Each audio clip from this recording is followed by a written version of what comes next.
बिस्मिल्लाहिर्रहमानिर्रहीम। अस्सलाम वालेकुम नाज़रीन, आप यूट्यूब चैनल देख रहे हैं। मैं इमरान खान हूँ। नाज़रीन, अभी एक दिन पहले आपने सुना और मैंने आपको बताया भी कि आर्मी चीफ ने कितनी अच्छी तकरीर की थी, कितनी ज़बरदस्त बातें की थी। सारी पॉलिटिकल पार्टी, कौमी यकजहती और सबका शुक्रिया अदा किया था। लेकिन मैंने आपसे कहा था कि यहाँ पे कॉल और फेल में तजाद होता है, और वो तजाद एक मरतबा फिर नज़र आया।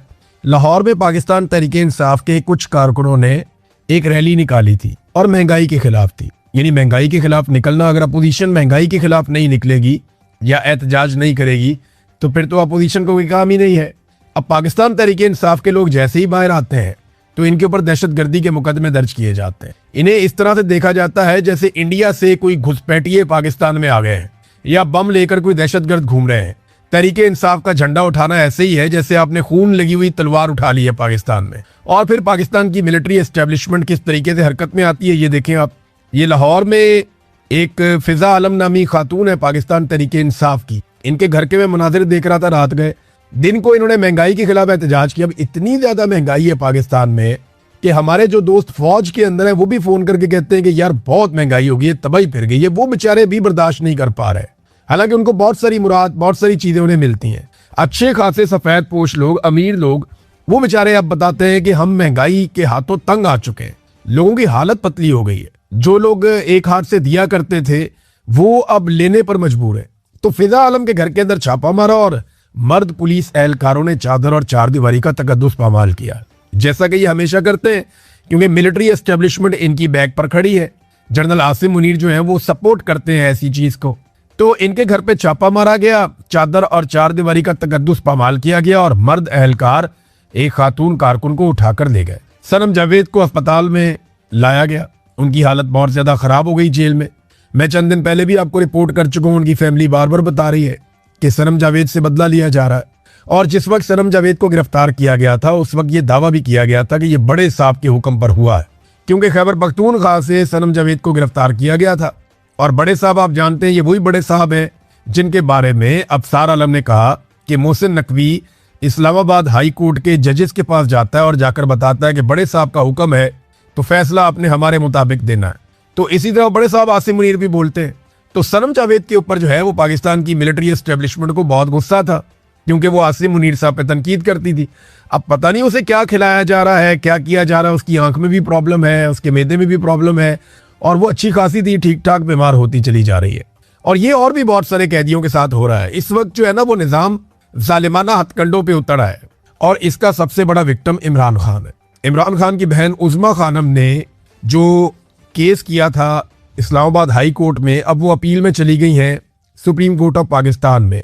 और जो सूरत है वो मैं आपके सामने रख देता हूँ। इमरान खान को इलाज के लिए अस्पताल मुंतकिल करने के लिए उज़्मा खानम सुप्रीम कोर्ट में दरख्वास्त दायर कर चुकी हैं, और उन्होंने नवाज शरीफ की जो जेल में बीमारी है उसकी मरियम नवाज और ज़ाती मुआलिज को मियाँ नवाज शरीफ से जेल में मुलाकात की इजाज़त और मेडिकल चेकअप की दरख्वास्त, और उस पर लाहौर हाई कोर्ट का जारी किया गया मुलाकातें कराने का ऑर्डर। मियाँ नवाज शरीफ को अदालती इजाज़त से लाहौर से लंदन रवानगी की खबर के अखबारी तराशे। इमरान खान से मुलाकातों पर पाबंदी और वफाकी वज़रा के इस पाबंदी को जवाब पेश करने के लिए प्रेस कॉन्फ्रेंस समेत उन्होंने बहुत सारी तफसीलात पर मबनी दस्तावेजात इकट्ठी करके सुप्रीम कोर्ट ऑफ पाकिस्तान को माजी याद कराने की भरपूर कोशिश करते हुए इमरान खान को इलाज के लिए शिफा अस्पताल मुंतकिल करने, ज़ाती मुआलिजीन की रसाई और फैमिली से मुलाकात करने की इजाज़त देने की इस्तदा की है। देखिए, अदालत को गैरत दिलाने की कोशिश की। उन्होंने बताया कि नवाज शरीफ नाम का आदमी जेल में था, उसको कितनी सहूलियात थी, कैसे उनके डॉक्टर जाते थे, फैमिली जाती थी, कैसे उन्हें अस्पताल के अंदर पूरा महल बनाकर दिया गया था। मुझे याद है मियाँ नवाज शरीफ को जब अस्पताल शिफ्ट किया गया तो आसपास के सारे कमरों में उनके खानदान के लोग थे, उनके करीबी लोग थे, और पूरा खानदान वहां पे मौजूद रहता था, पूरा मेला लगा हुआ था। मियाँ साहब के लिए स्पेशल टाइलें बाथरूम की तब्दील की गई थी, ये मियाँ साहब पसंद नहीं फरमा रहे थे। तो बहुत सारे और भी इंतजाम किए गए थे, बाजी में बता चुका हूँ, मेरे ख्याल में बार बार इसमें जाने का फायदा नहीं। लेकिन नवाज शरीफ को जिस लेवल की सहूलतकारी इस निज़ाम ने की थी, इमरान खान को बुनियादी हुकूक भी उनके नहीं दिए जा रहे। इसमें उज़्मा खानम ने सुप्रीम कोर्ट ऑफ पाकिस्तान के सामने सारी तफसीलात रख दी। अब क्या ये सुप्रीम कोर्ट ऑफ पाकिस्तान इंसाफ दे पाई? देख लेते। ये घोड़ा और ये घोड़े का मैदान। मुराद सईद बड़े लंबे अरसे के बाद मंजरे आम पर आए। मुराद सईद ने इंटरव्यू दिया शहजाद अकबर साहब को। इंटरव्यू वैसे सुनने वाला है, आप सबसे मेरी गुजारिश है कि आप शहजाद अकबर साहब के चैनल पे जाकर मुराद सईद का इंटरव्यू जरूर सुने। उसमें आपको बहुत सारी वो चीजें पता चलेंगी जो आपको शायद पहले आइडिया नहीं था। मुराद सईद ने अभी भी, क्योंकि मेरी मुराद सईद से बात हुई थी और मुराद सईद के पास जो हकायक हैं और बहुत सारी ऐसी चीजें हैं जो मुराद सईद ने अभी भी अपने दिल में रखी हुई और उसने उन चीजों से पर्दा नहीं उठाया। देखिए, जितना मर्जी पाकिस्तान तहरीक इंसाफ को मार पड़ी है, एक बात तो सबको माननी पड़ेगी कि उन्होंने बहुत सारी ऐसी चीजें जो वो कर सकते थे, कह सकते थे, उन्होंने वो कहने से गुरेज किया। और इसलिए नहीं कि वो डरते हैं, उन्होंने इतनी बड़ी टक्कर ली हुई है, डर की वजह से नहीं, इन लोगों ने पाकिस्तान की इज्जत की वजह से बहुत सारी चीजों पर खामोशी, इमरान खान साहब भी खामोश रहे, मुराद सईद जो है उन लोगों में से एक है, और भी पाकिस्तान तहरीक इंसाफ के बहुत सारे लोग हैं। अभी मुराद सईद ने बहुत सारी बातें नहीं बताई, लेकिन जो बताया वो तल्ख हकायक है जो पाकिस्तान के अंदर हुआ, कि कैसे पाकिस्तान में लंदन प्लान के जरिए से एक मिलिट्री जर्नल और पॉलिटिकल पार्टी के बीच में मुआहदा होता है, फिर कैसे अमेरिका को बीच में लाया जाता है, फिर किस तरीके से पाकिस्तान में दहशतगर्दी को बाय डिजाइन लाया गया और किन हालात का सामना इमरान खान ने और मुराद सईद ने किया। और अब इमरान खान को खामोश रखने या खामोश करवाने के पीछे असल कहानी क्या है, अफगान पॉलिसी पाकिस्तान ने क्यों बदली। फिर उन्होंने बताया कि ग्रेटर इसराइल के मंसूबे के तहत बोर्ड ऑफ पीस में पाकिस्तानी शामिल हो गए। ये आप इंटरव्यू सुने, आपको बहुत सारा कुछ उस इंटरव्यू के अंदर मिलेगा।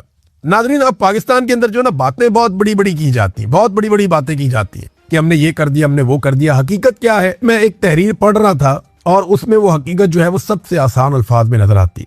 वो कहते हैं पेट्रोल और डीजल की कीमतें कितनी बढ़ानी है, ये फैसला तो IMF करता है। रूस और ईरान से सस्ता तेल लेना या नहीं लेना, इसका फैसला अमेरिका करता है, और दुनिया के फैसले हम करते हैं। यानी हम बेवकूफ हैं। ये अवाम जो है ये रोटी को चोची कहते हैं कि तुम कहोगे जनाब हमारी बड़ी इज्जत बढ़ रही है। हर जगह पे हमारा वजीर आजम जो है वो डोनाल्ड ट्रंप को सलूट मारता है, हमारा आर्मी चीफ जो है वो ब्रीफ केस लेके डोनाल्ड ट्रंप की खुशामद करने पहुंच जाता है। यार ये कोई तरीका तो नहीं है ना, ये मुल्क इस तरह तो नहीं चलते। और फिर आप कहते हैं बड़ी इज्जत मिल रही है। भाई, डोनाल्ड ट्रंप जैसा आदमी तारीफ पे तारीफ करता चला जा रहा है इसलिए कि उसको आपसे काम पड़ा हुआ है। इसके अलावा आपने कौम के लिए कुछ टका कमाया या कुछ सरमायाकारी पाकिस्तान में लेकर आए। कर्जे पाकिस्तान के बढ़ते चले जा रहे हैं और पिछले 3-4 सालों में सबसे बड़ी कामयाबी की खबर पता क्या आती है पाकिस्तान में, कि जनाब पाकिस्तान को कर्जे की एक और किस्त मिल गई। ये है जनाब सबसे बड़ी कामयाबी। फिर ये सारे टाउट मिलकर एक दूसरे को मुबारकबाद देते हैं, मुबारक हो जी, कर्जा मिल गया, बहुत बड़ी माशी कामयाबी हो गई। पाकिस्तान तहरीक इंसाफ के दौर में IMF से बात करने के ऊपर पूरे पूरे आर्टिकल छाप दिए जाते थे, प्रोग्राम हो जाते थे कि आप गए क्यों, आप मिले क्यों। यहाँ पे कर्जे की किस्त लेने के ऊपर ये मुबारकबादें देते हैं।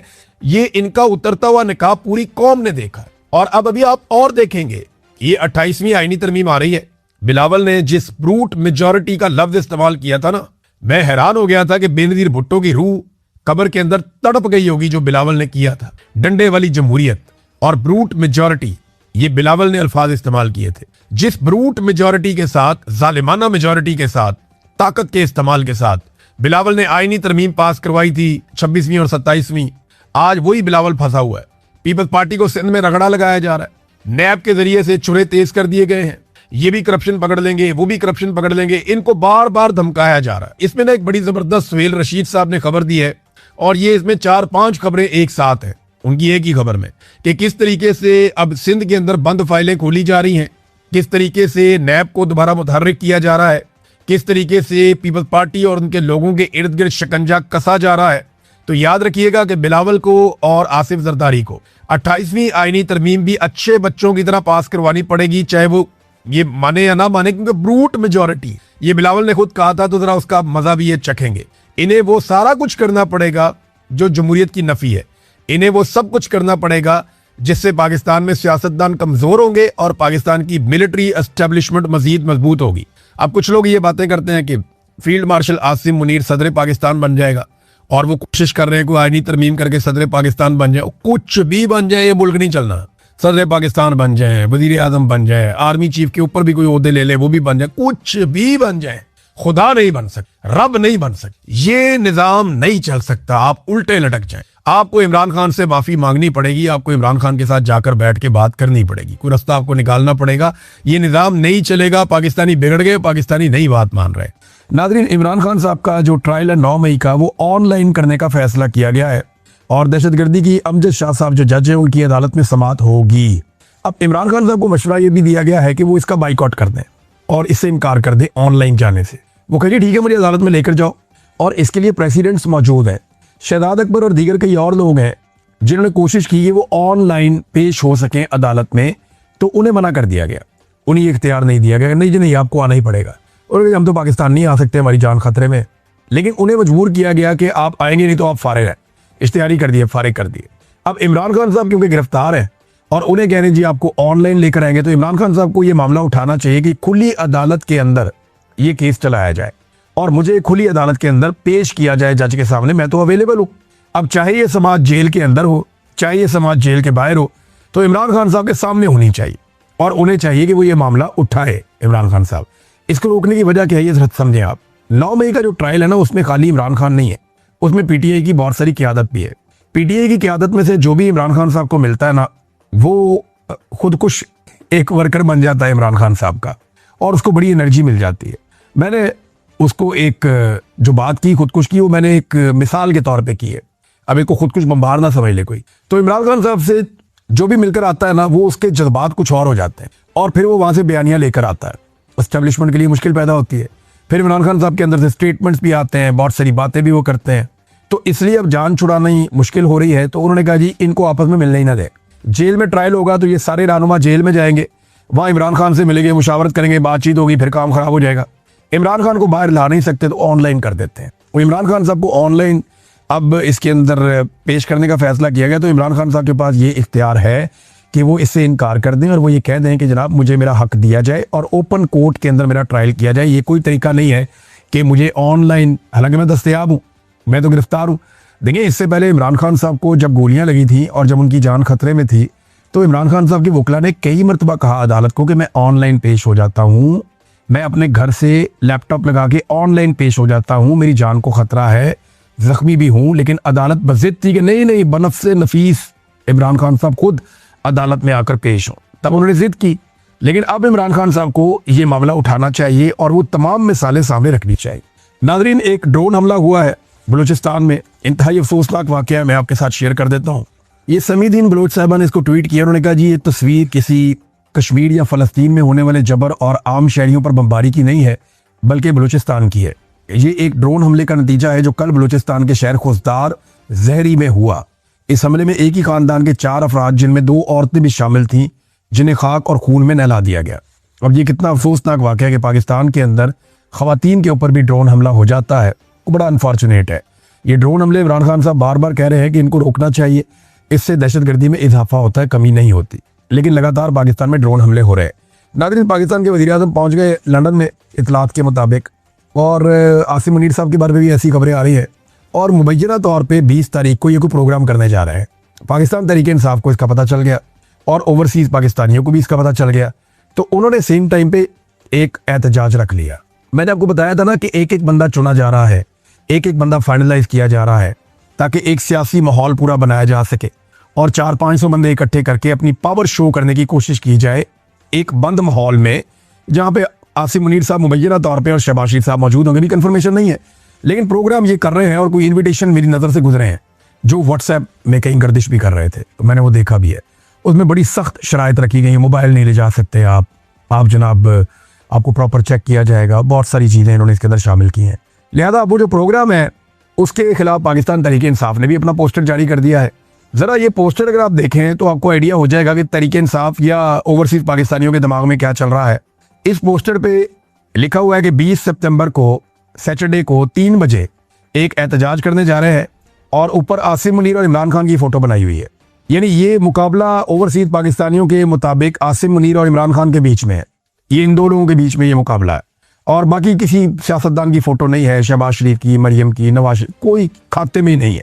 उन्हें पता है इस वक्त इक़्तिदार आसिम मुनीर साहब के पास है, तो उनके खिलाफ किया है। आसिम मुनीर साहब के ऊपर उन्होंने क्रॉस लगाया हुआ है और नो एक्सटेंशन नो डिक्टेटर उन्होंने ये लिखा है पाकिस्तान तहरीक इंसाफ ने। और 20 तारीख को ये एहतजाज करा। अब ये तहरीक इंसाफ का एक बड़ा इम्तिहान भी होगा और ओवरसीज पाकिस्तानियों का भी। इससे पहले वो बहुत बड़े बड़े मुजाहरे करते रहे हैं यहाँ बरतानिया में, लेकिन सवाल ये, और इसमें एक और चीज़ जो देखी वो बड़ी इंपॉर्टेंट है। उन्होंने कहा जी कि ये मैंने इस पोस्टर में तो नहीं, एक और पोस्टर में मैंने देखा था, वहाँ लिखी हुई थी कि आपकी सिक्योरिटी के लिए आपको मास्क प्रोवाइड किए जाएंगे। जो लोग नहीं चाहते कि उनका चेहरा नजर आए, क्योंकि ये एम्बेसी वाले वीडियोस बना के और वो एजेंसियों को भेजते हैं, वो फिर उनकी फैमिली, उनके खानदानों को ढूंढते हैं, वहाँ पे उन्हें हरासा करते हैं पाकिस्तान में, तो उसके लिए उनको मास्क दिए जाएंगे। मैंने पता किया तो पता चला कि इमरान खान साहब के चेहरे के मास्क हैं जो उनको पहनाए जाएंगे और लोग वहाँ पे एहतजाज करने के लिए आ जाएंगे। अब ये नाज़रीन इस वक्त सिचुएशन है। तो आसिम मुनीर साहब के खिलाफ एहतजाज 20 तारीख को एम्बेसी के बाहर जो है वो किया जा रहा है। पाकिस्तान एम्बेसी जो है लंदन में, वहाँ पे इन्होंने फिलहाल अभी तक जो प्रोटेस्ट का एरिया बताया है वो यही है, हाई कमीशन पाकिस्तान का जो है उसके बाहर ये एहतजाज किया जाएगा। तो तहरीक इंसाफ के लिए बड़ा इम्तिहान ये है कि अंदर बंदे ज़्यादा हैं या बाहर बंदे ज़्यादा हैं।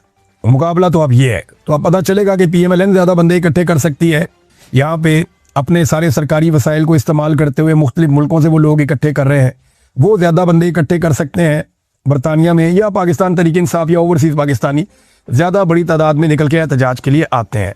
नाज़रीन, एक और बड़ी अजीब खबर जो कल हुआ वाक़या पाकिस्तान में हैरान कुन है कि एक दिन के लिए सिर्फ फैसला आया जस्टिस बाबर सत्तार साहब का, और वो इंसाफ पर मबनी फैसला था, जिसमें एक मेजर जनरल हफीजुर रहमान साहब को जो चेयरमैन PTA गलत तरीके से लगाया गया, उन्हें फारिग कर दिया गया, मुअत्तल कर दिया गया, और वज़ीर-ए-आज़म को कहा गया जी आप नया लगाए। तो आज जनाब उस फैसले की औकात ये है, यानी एक हाई कोर्ट के जज के फैसले की औकात एक रिटायर्ड जर्नैल के सामने कख भी नहीं है, और आज जो है 24 घंटे के अंदर अंदर उन्हें वापस बहाल कर दिया गया। ये है नाजरीन इस मुल्क में निज़ाम इंसाफ की हालत, और एस्टेब्लिशमेंट ने तय कर लिया है कि जजों को भी तुम दो, इदारों को भी तुम दो, अवाम को भी बेड़ा गर्क करके रख दो, सियासी जमातें फारिग कर दो, पार्लियामेंट की कोई औकात नहीं है। इस वक्त एस्टेब्लिशमेंट ने पूरे मुल्क के ऊपर जबरन कब्जा कर लिया, रूल ऑफ लॉ नाम की कोई चीज़ नहीं बची। इस मुल्क में कौन इन्वेस्टमेंट करेगा? अब ले दे के हमारे पास सिर्फ फौज रह गई है जो हम ऑफर कर सकते हैं और कुछ नहीं कर सकते, या उनके हर